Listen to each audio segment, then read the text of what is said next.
so what I want you to do is I want you to take one of the monsters that we looked at in the color monster. So you can pick one of these emotions: happy, sad, angry, scared, calm, or love. And I want you to create an artwork with the monster as your main thing, as the subject of your artwork.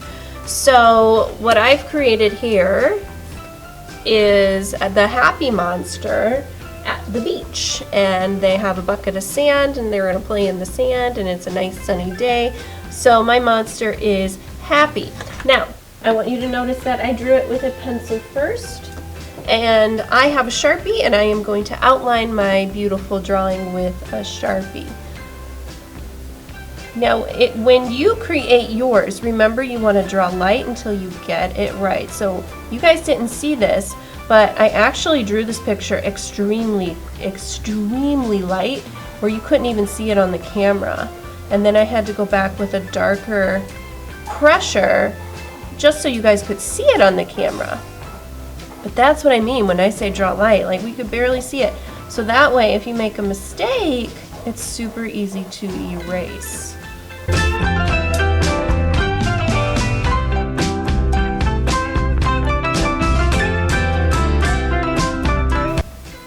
After you outline with Sharpie, if you have a big chubby eraser, find the spots where you can still see your pencil marks and go ahead and erase those. Alright, so now my artwork is ready for color.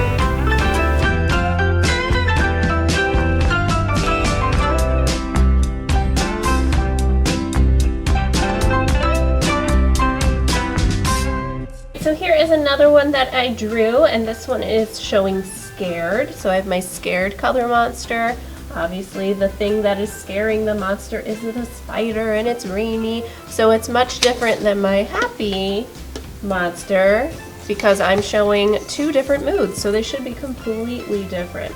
So these are just two examples. Obviously I could make even more going through each and every one of these emotions here, but I want you to come up with your own kind of design depending on the emotion you're choosing. Alright, so after your work is outlined with Sharpie, we will add some color. So now I'm going to add color, and you're going to have the choice of how you want to color this in. So I'm going to show you two different methods here. So I think I'm going to demonstrate first with my scared monster. So in the book, the scared monster or fear is black. So what I'm going to do is I'm actually using oil pastels, but you could do this with crayons as well, but since I have oil pastels, I'm going to use these. And I'm just going to make some marks around my fear monster. And while I have this, I'm going to outline my spider here as well with this oil pastel, the black. So I just want to show you how this is going to work. So this is called an oil pastel resist. So now what I'm doing is I have watercolor paints, and I have a bucket of water. And I'm going to wake up the paint by getting water into the color, and I'm choosing black. Now I don't want it to be super dark black, so I'm using a bit more water to lighten it up, because the more water you have, the lighter it'll be. And there we go. So it's almost like a gray. And what I'm doing is I'm painting over, whoops, that's a little too dark, let me get more water. Cool thing about watercolor paint is you can kind of spread it out, and if it is too dark, you could always get a paper towel and blot some of it up. So I'm just going to spread this around a little bit to make it lighter. Now, but the scary thing with watercolor paint is you can spread it too much and it'll get all outside of your shapes that you drew. So you have to know when to stop. So here I am just moving around this water paint and painting on top of the oil pastel that I just used. Like I said, you could do this with a crayon as well. If you wanted to make all these little marks with crayon, you could do that. It's called a resist because the water and the oil don't like each other, so the paint is not going to cover up the oil pastel. Alright, and I'm going to paint in my spider as well.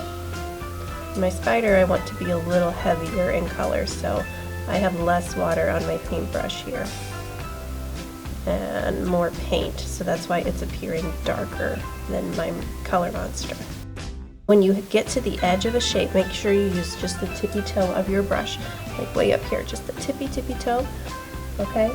And then when you get to the bigger shapes, you can use the side of your brush. That helps you stay inside your lines a little bit more. Alright, so that's the idea using the oil pastel. So what I'm going to do now is I'm going to actually go over my spider web with a white oil pastel.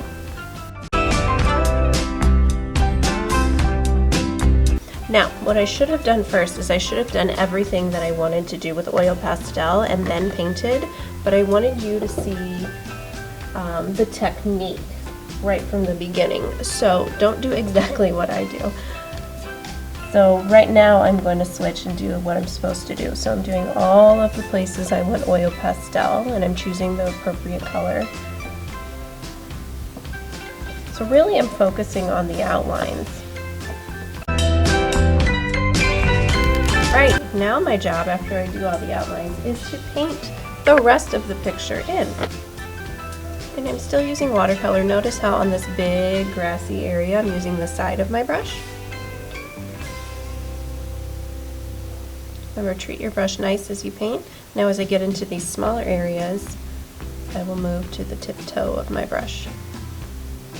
Treat my brush nice the entire time, never scraping it back and forth too quickly. That's going to pull all the hairs out of your brush, and you don't want to ruin a good brush. Again, you will notice the resist happening.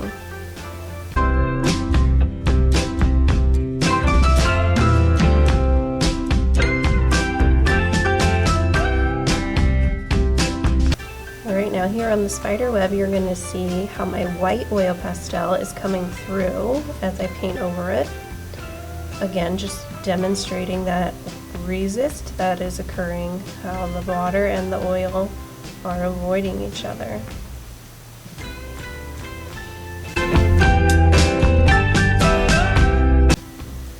Alright, so here is my fear artwork all complete. Obviously I need to let this dry in a safe place, but this is doing the technique where we use oil pastel and watercolor.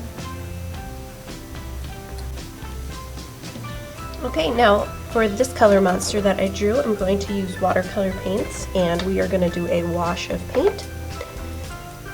So I am going to use my watercolor, get my brush wet. I'm going to start here with my yellow because I'm doing a happy monster. And happy monster is yellow. I'm actually going to lay this yellow down in a few different areas. And my yellow is pretty wet.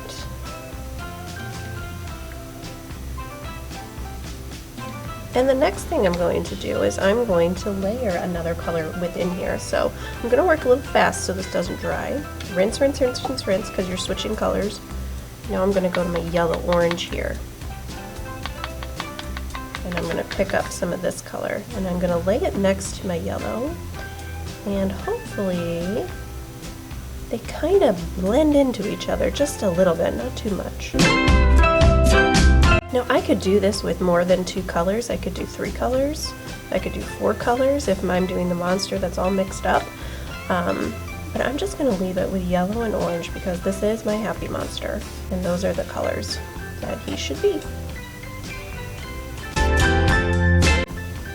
So what's happening is we're letting the colors kind of naturally blend together on the paper. We aren't actually blending it ourselves. We're letting the paint do its work. The little shape that you have, you really want to make sure that you are using the tippy toe of your brush, especially if you're using watercolor paints here, because the paint can spread so easily outside of your lines. And if you have too much water, then it's probably going to happen for sure. So you have to not have a lot of water on your brush when you're painting itsy bitsy little shapes like that.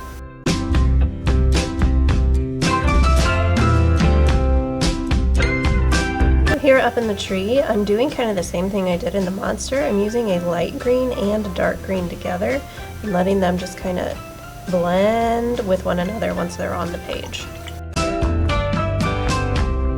Sky, I'm doing a sunset sky, so I'm going to use all the colors I would see in a sunset. And I'm going to let them blend. So you just want to make sure you go really slow around your other shapes. If you were trying to, especially like what I did in the sky, if you're trying to blend colors, ooh, you gotta go so slow. You gotta kind of stop yourself when you hit a shape so you don't get the color into the other shape. So right now I'm going very, very slow around my tree and having control with my brush and my paint. So here in the water, after I kind of get my edges all complete, I'm going in with two different kinds of blue, and I'm creating a painterly effect. Now if you're going to do two different colors, just make sure you're always kind of rinsing in between the colors so you don't get them all mixed up on your tray. Alright, so I am finished here with my happy color monster, and in this example I used the technique of blending colors together on the paper. So I did it in the monster, in the sky, in the tree, and in the water, where I'm using a few different colors together to create a little more interest and depth in the artwork. So it is wet and I'm just going to let it dry, but I am all complete.